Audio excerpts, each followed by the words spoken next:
2061 Odyssey 3 Space Odyssey Series by Arthur C. Clarke. Chapter 15 Rendezvous.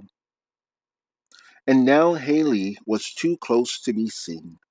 Ironically, observers back on Earth would get a far better view of the tail. Already stretching 50 million kilometers at right angles to the comet's orbit, like a pennant fluttering in the invisible gale of the solar wind.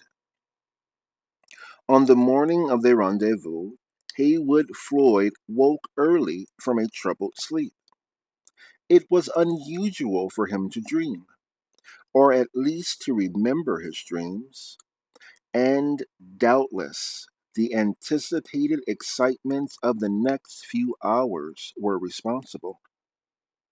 He was also slightly worried by a message from Caroline asking if he had heard from Chris lately.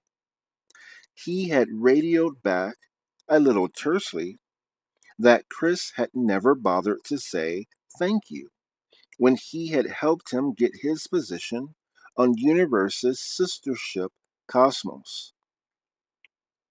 Perhaps he was already bored with the Earth, Moon Run, and was looking for excitement elsewhere. As usual, Floyd had added, we'll hear from him in his own good time. Immediately after breakfast, passengers and science team had gathered for a final briefing from Captain Smith. The scientists certainly did not need it, but if they felt any irritation, so childish an emotion would have been quickly swept away by the weird spectacle on the main view screen. It was easier to imagine that universe was flying into a nebula rather than a comet. The entire sky ahead was now a misty white fog, not uniform but mottled with dark condensations and streaked with luminous bands and brightly glowing jets, all radiating away from a central point. At this magnification, the nucleus was barely visible as a tiny black speck. Yet it was clearly the source of all the phenomena around it. We cut our drive in 3 hours, said the captain. Then we'll be only 1,000 kilometers away from the nucleus, with visibility zero, with virtually zero velocity. We'll make some final observations and confirm our landing site. So we'll go weightless at 1200 hours exactly. Before then, your cabin stewards will check that everything's correctly stowed. It will be just like turnaround, except that this time it's going to be 3 days, not 3 hours, before we have weights again. Haley's gravity? Forget it. Less than 1 centimeter per second squared. Just about a thousandth of Earth's. You'll be able to detect it if you wait long enough, but that's about all. Takes 15 seconds for something to fall a meter. For safety, I like you all here in the observation lounge with your seat belts properly secured during rendezvous and touchdown. You'll get the best from here. You'll get the best view from here anyway. And the whole operation won't take more than an hour. We'll only be using a very small thrust correction, but they may come from any angle and could cause minor sensory disturbances. What the captain meant, of course, was space sickness, but that word, by general agreement, was taboo aboard Universe. It was noticeable, however, that many hands strayed into the compartments beneath the seats, as if checking that the notorious plastic bags would be available if urgently required. The image on the view screen expanded as the magnification was increased. For a moment, it seemed to Floyd that he was in an airplane, descending through light clouds, rather than in a spacecraft approaching the most famous of all comets. The nucleus was growing larger and clearer. It was no longer a black dot, but an irregular ellipse, now a small pock-marked island lost in the cosmic sea. Then suddenly a world in its own right. There was still no sense of scale, although Floyd knew that the whole panorama spread before him was less than 10 kilometers away. He could easily have imagined that he was looking at a body as large as the moon. But the moon was not hazy around the edges, nor did it have little jets of vapor, and two large ones spurting from its surface. My God, cried Mihalevich, what's that? He pointed to the lower edge of the nucleus, just inside the terminator. Unmistakably, impossibly, a light was flashing there on the night side of the comet, with a perfectly regular rhythm. On, off, on, off, once every 2 or 3 seconds. Dr. Willis gave his patent. I can explain it to you in words of one syllable, cough. But Captain Smith got there first. I'm sorry to disappoint you, Mihailovich. That's only the beacon on Sampler Probe 2. It's been sitting there for a month, waiting for us to come and pick it up. What a shame. I thought there might be someone, something there to welcome us. No such luck, I'm afraid. We're very much on our own out here. That beacon is just where we intend to land.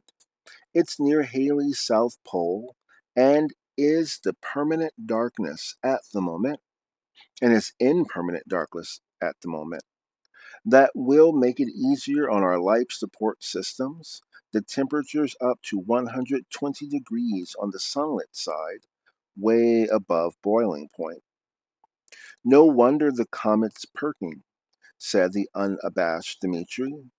Those jets don't look very healthy to me. Are you sure it's safe to go in? That's another reason we're touching down on the night side. There's no activity there. Now, if you'll excuse me, I must get back to the bridge. This is the first chance I've ever had of landing on a new world, and I doubt if I'll get another. Captain Smith's audience dispersed slowly, and in unusual silence, the image on the view screen zoomed back to normal, and the nucleus dwindled once more to a barely visible spot. Yet even in these few minutes it seemed to have grown slightly larger, and perhaps that was no illusion. Less than 4 hours before encounter, the ship was still hurtling toward the comet at 50,000 kilometers an hour. It would make a crater more impressive than any that Halley now boasted if something happened to the main drive at this stage in the game.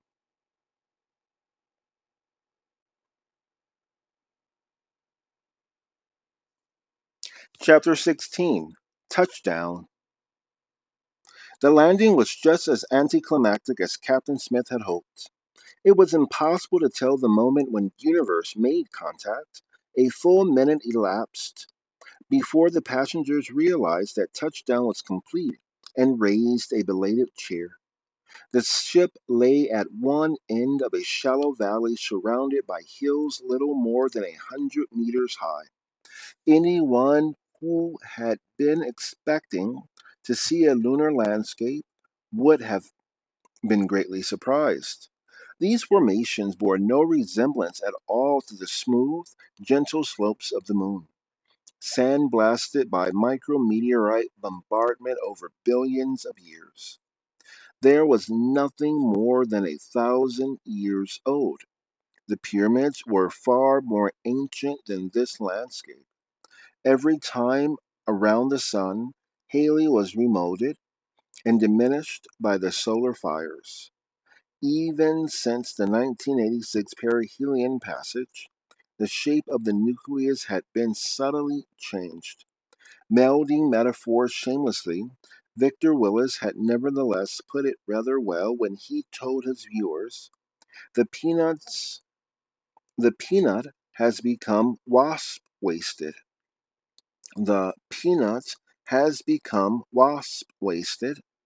Indeed, there was indications that after a few more revolutions round the sun, Halley might split into two roughly equal fragments, as had Biela's comet, to the amazement of the astronomers of 1846.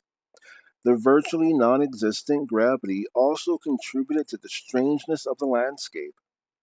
All around were spidery formations like the fantasies of a surrealist artist, and improbably canted rock piles that could not have survived more than a few minutes, even on the moon. Although Captain Smith had chosen to land Universe in the depths of the polar night, all of 5 kilometers from the blistering heat of the sun, there was ample illumination.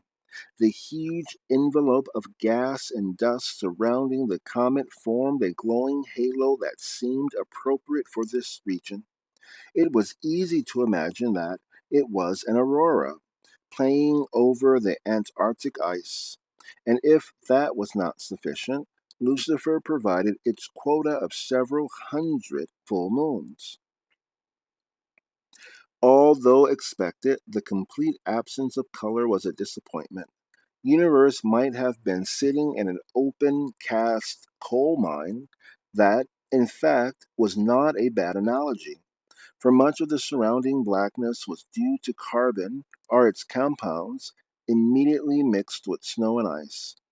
Captain Smith, as was his due, was the first to leave the ship, pushing himself gently out from Universe's main airlock. It seemed an eternity before he reached the ground, 2 meters below. Then he picked up a handful of the powdery surface and examined it in his gloved hand. Aboard the ship, everyone waited for the words that would go into the history books. Looks like pepper and salt, said the captain. If it was thawed out, it might grow a pretty good crop. The mission plan involved one complete Haley day of 55 hours at the South Pole. Then, if there were no problems, a move of 10 kilometers toward the very ill defined equator to study one of the geysers during a complete day night cycle. The scientist Pendrill wasted no time.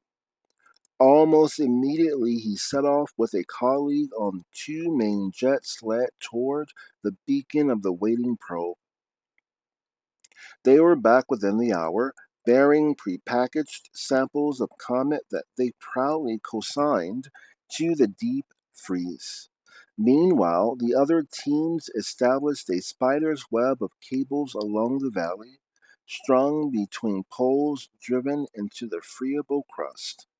These served not only to link numerous instruments to the ship, but also made movement outside much easier. One could explore this portion of Halley without the use of cumbersome external maneuvering units. It was only necessary to attach a tether to a cable and then go along it hand over hand. That was also more fun than operating EMUs, which were virtually one man spaceships with all the complications they involved. The passengers watched all this with fascination, listened to the radioed conversations, and trying to join in the excitement of discovery. After about 12 hours, considerably less in the case of ex astronaut. After about 12 hours, considerably less in the case of ex astronaut Clifford Greenberg, the pleasure of being a captive audience started to pall. Soon there was much talk about going outside, except for Victor Willis, who was quite uncharacteristically subdued. I think he's scared, said Dmitri contemptuously. He had never liked Victor since discovering that the scientist was completely tone deaf, though this was wildly unfair to Victor, who had gamely allowed himself to be used as a guinea pig for studies of his curious affliction. Dmitri was fond of adding darkly, a man that hath no music in himself is fit for treasons, stratagems, and spoils. Floyd had made up his mind even before leaving Earth orbit. Maggie M. was game enough to try anything and would need no encouragement. Her slogan, an author should never turn down the opportunity for a new experience, had impacted famously on her emotional life. Eva Merlin, as usual, had kept everyone in suspense, but Floyd was determined to take her on a personal tour of the comet. It was the very least he could do to maintain his reputation. Everyone knew that he had been partly responsible for getting the fabulous recluse on the passenger list, and now it was a running joke that they were having an affair. Their most innocent remarks were gleefully misinterpreted by Dmitri and the ship's physicians, Dr. Mahendran, who professed to regard them with envious awe.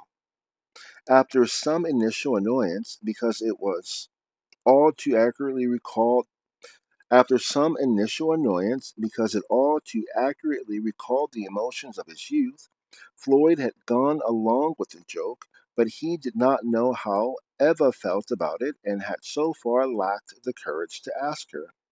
Even now, in the compact little society, where few secrets lasted more than 6 hours, she maintained much of her famous reserve, that aura of mystery which had fascinated audiences for 3 generations.